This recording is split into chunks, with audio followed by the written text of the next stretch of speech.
حضور کی قربت کا ذریعہ بھی درود ہے۔ کون سا مومن ہوگا جس کو حضور کے دیدار کا شوق نہیں ہے؟ کثرت درود کی برکت یہ ہے کہ حضور کا دیدار نصیب ہوتا ہے۔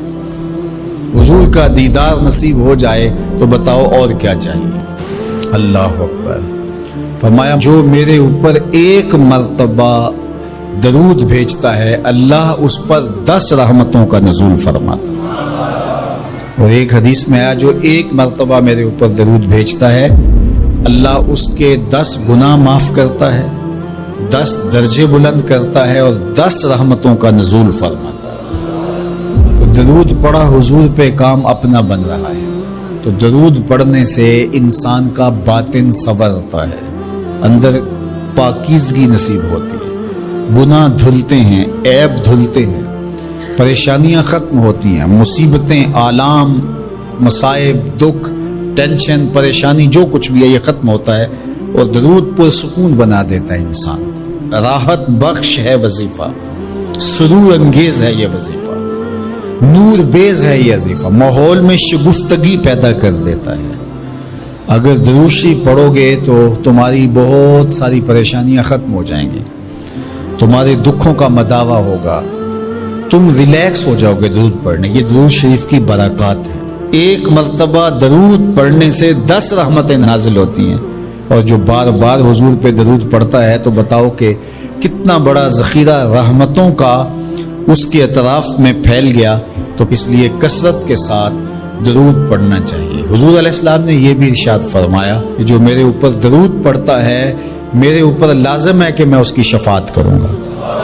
شفاعت رسول کے حصول کا ذریعہ درود بنتا ہے، چونکہ ہمارا آسرا ہی حضور کی شفاعت ہے۔ وہ دامن شفاعت کھولیں گے تو ہم گناہ گاروں کا کام بنے گا، اور وہ نصیب کیسے ہوگی حضور علیہ السلام کی شفاعت؟ کثرت درود سے۔ یہ بھی ارشاد فرمایا آقا کریم نے قیامت کے دن میرے سب سے زیادہ قریب وہ ہوگا جو کثرت کے ساتھ میرے اوپر درود پڑھنے والا ہو۔ اللہ کا فرشتوں کی مجلس میں حضور کی ثنا کرنا یہ درود ہے، حضور کی مدح فرمانا، محبوب کی شانوں کو بیان فرمانا۔ یہ صحیح بخاری میں صلاۃ کا ترجمہ حضرت ابو العالیہ رضی اللہ تعالی عنہ سے کیا گیا ہے۔ تو پھر درود کا مفہوم بہت وسیع ہے، حضور کی مدح و توصیف، حضور کے حسن کا بیان، حضور کے خصائل کا عنوان، آقا کریم کے شمائل کا تذکرہ، حضور علیہ السلام کے فضائل کی باتیں، حضور کی عظمتوں کا عنوان، یہ سب کچھ درود کے زمرے میں آتا ہے۔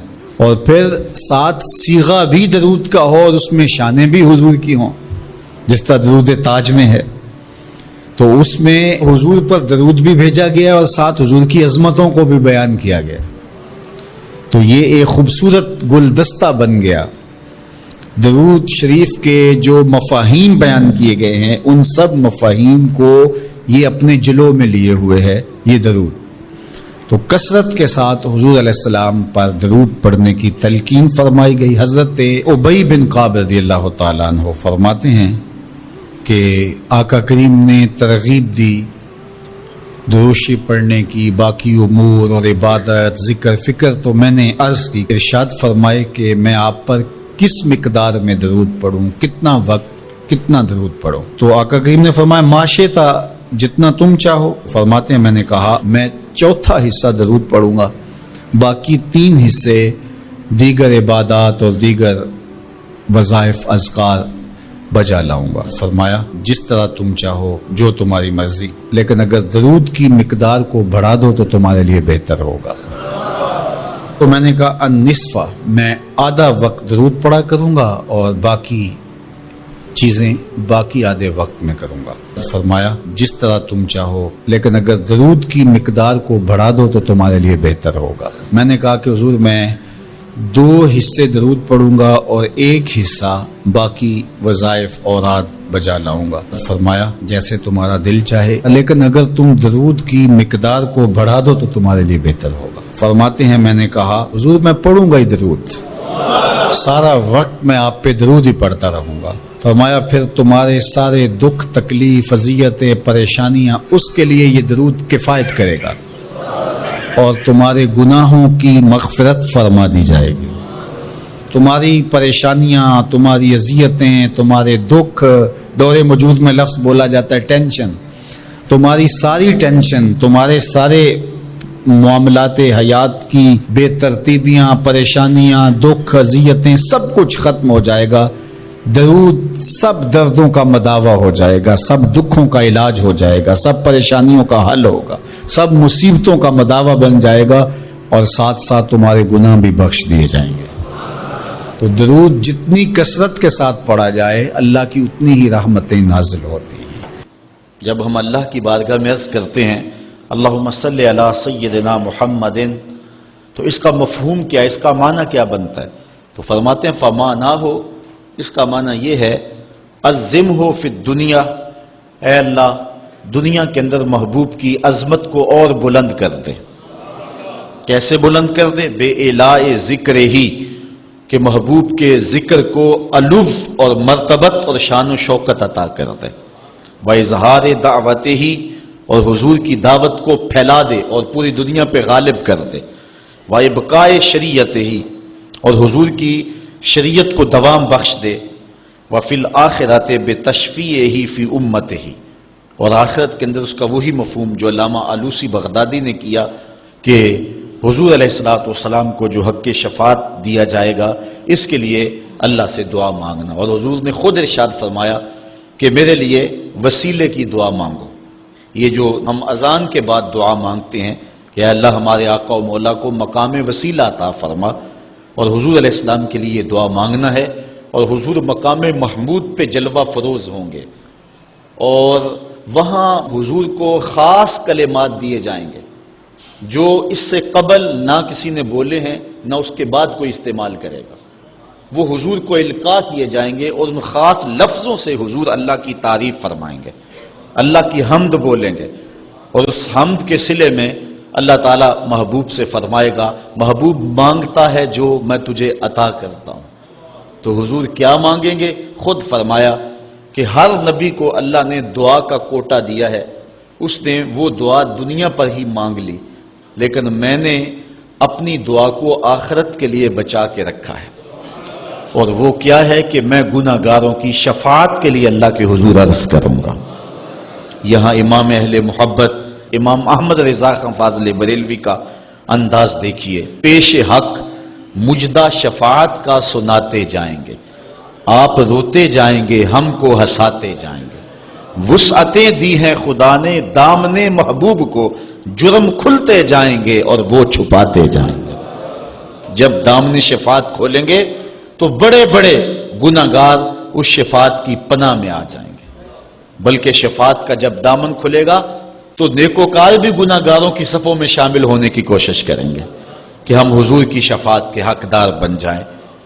وہ کسی نے کسی موقع پہ اپنے ذوق میں اور اپنی لے میں پڑھا کہ وہ اپنا مقدمہ کیسے ہار سکتا ہے جس کے حضور وکیل ہوں، تو لوگوں نے داد دی، میں بھی اس مجمع میں بیٹھا تھا، بہت پرانی بات ہے، تو میں نے اس زمانے میں اس کو ٹوک دیا، روک دیا، میں نے کہا نہ یوں نہ کہو، حضور ہمارے وکیل ہیں، لیکن وکیل نگہبان کے معنی میں، لیکن تم بات مقدمے کی کر رہے ہو، مقدمے والے وکیل ایڈوکیٹ کے معنی میں نہیں ہے، چونکہ جو وکیل ہوتا ہے وہ جج کو کہتا ہے صاحب میرے موکل نے یہ جرم نہیں کیا لہٰذا چھوڑ دیں، اگر جرم ثابت ہو جائے تو پھر سزا پکی ہوتی ہے، تو جو وکیل ہوتا ہے وہ یہ ثابت کرتا ہے کہ میرے موکل نے جرم نہیں کیا لہٰذا چھوڑا جائے۔ حضور ہمارے وکیل نہیں ہیں، ہمارے شفیع ہیں۔ وکیل کہتا ہے جرم نہیں کیا چھوڑ دے، اور شفیع کہتا ہے سب کچھ کیا ہے میرا آنا دیکھ لے۔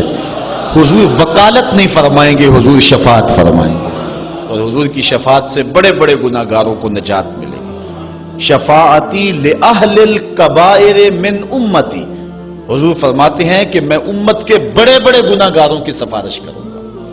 تو یہ حضور علیہ السلام کو حق دیا جائے گا آخرت کے میدان میں، اور آقا کریم علیہ السلام سجدے میں سر رکھیں گے۔ بخاری شریف میں حدیث شفاعت اٹھائیں، ایک بار نہیں 4 بار سر رکھیں گے، اور ہر بار رب کہے گا کہ مالک سر انور تو اٹھاؤ، جو کہو وہ مان لیں گے، جس کی سفارش کرو گے وہ قبول کر لیں گے، اور پھر حضور سفارش کرتے چلے جائیں گے اور امت کو بخشواتے چلے جائیں گے۔ فرمایا اوتیت الشفاعہ، مجھے شفاعت دی گئی، اور ہر نبی کو ایک دعوی مستجابہ، قبول ہونے والی دعا زندگی میں عطا کی گئی، دعا کا خصوصی کوٹا دیا گیا، ہر نبی نے وہ دعا کا حق دنیا پہ استعمال کر لیا، لیکن فرمایا کہ غلاموں میں نے وہ دعا تمہارے لیے بچا کے رکھی ہوئی، یہاں فاقے کاٹ لے، تکلیفیں کاٹ لی، دکھ برداشت کر لیے، اذیتیں تکلیفیں کیا کچھ نہیں تھا جو حضور علیہ السلام نے برداشت نہیں کیا، لیکن وہ شفاعت کے لیے حضور قیامت کے دن بازو رحمت کھولیں گے تو پھر گناہگاروں کی نجات کی ضمانت ہوگی۔ تو حضرت علامہ ابن منظور افریقی علیہ رحمہ فرماتے ہیں کہ یہ مفہوم ہے صلاۃ کا، جب درود کی نسبت اللہ تعالیٰ کی طرف ہو تو اس کا مفہوم ہوتا ہے نزول رحمت، اللہ تعالیٰ جل شانہ اپنے محبوب پر مزید رحمتوں کا نزول فرماتا ہے، جس سے حضور کے درجے بلند ہوتے ہیں اور حضور کی عظمت میں اور اضافے ہوتے ہیں۔ اور جب فرشتوں کی طرف نسبت کی جائے تو فرشتوں کی طرف نسبت بھی دعا کے معنی میں ہے، اور جب ہم اللہ کی بارگاہ میں یہ دعا مانگتے ہیں کہ اے اللہ اس پیارے محبوب علیہ السلام پر رحمت نازل فرما، تو یہ اللہ کی بارگاہ میں گزارش ہوتی ہے۔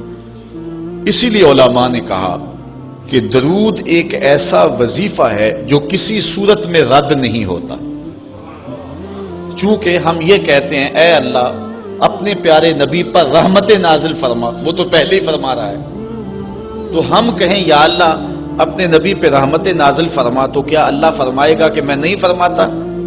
اس لیے یہ ہو ہی نہیں سکتا۔ علماء کہتے ہیں کہ جو درود ہے وہ بہر صورت قبول ہوتا ہے، اس لیے حضرت عمر رضی اللہ تعالیٰ عنہ فرماتے ہیں کہ دعا کو درود کے ساتھ جوڑ لو، درود تو قبول ہونا ہی ہونا ہے، تمہاری دعا بھی قبول ہو جائے گی، چونکہ اللہ تعالیٰ جل شانہ کی یہ شان نہیں ہے کہ بعض کو قبول کر لے اور بعض کو ترک کر دے۔ ہماری فقہ کا بھی مسئلہ ہے، اگر آپ نے کسی سے سودا لیا ہے، اس میں کوئی ردی چیز آ گئی اور کچھ صحیح آ گئی، اب یہ نہیں آپ کر سکتے کہ جو صحیح ہے وہ رکھ لیں اور ردی واپس کر دیں، یا تو وہ صحیح کے ساتھ ردی بھی قبول کرنا پڑے گی اور یا پھر جو ہے وہ صحیح بھی واپس کرنا پڑے گی۔ یہ نہیں ہوگا کہ مرضی کی رکھ لی اور مرضی کی واپس کر لی، یا سارا سودا قبول کرنا پڑے گا یا سارا سودا واپس کرنا پڑے گا۔ تو اللہ تعالیٰ جل شانہ کے حضور جب درود کے ساتھ دعا مانگی جائے تو پھر اللہ تعالیٰ جل شانہ اس دعا کو چھانٹ کے الگ نہیں کرتا کہ میں نے یہ نہیں قبول کرنی، درود کے ساتھ جو مانگی ہوئی دعا ہے اللہ وہ بھی مستجاب فرما لیتا ہے، وہ بھی قبول فرما لیتا ہے۔